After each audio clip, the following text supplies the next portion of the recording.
Hi, this is a very quick version of the extended video that I did. It's about 18 minutes long. This is really quick, just a few seconds. So once you click the link to be able to get to the vision board artist, you can when you're on a cell phone, use your browser. You're most likely, if you use the app, you'll go around the houses. So anyway, what you'll do then is, in the front screen, it'll ask you what is your gender, what's your race, and your age, so that it can make a start. And then, so that's what we have here. That's what you see me answering here. I'm using an example, 35 years old, and my goals are to lose 20 pounds and start a new career.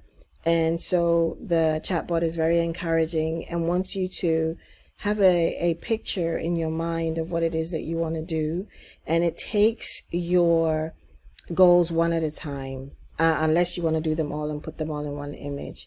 So I'm going with the losing 20 pounds, and so it's asking me to visualize the setting, attire, activity, emotions, energy, and then I say that I'm working out in a modern gym.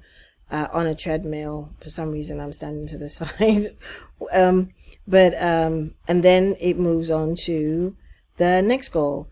And the next goal, a changing career. If my boss is watching it, no, I'm not trying to do that. But the example I use here is I want to be a long distance truck driver owner, and my vision is to be in front of an 18-wheeler truck with my white shirt and blue jeans, smiling and proud, and this is the perfect picture. And you can continue, you can go on for as long as you want with as many goals. Feel free to ask me any questions.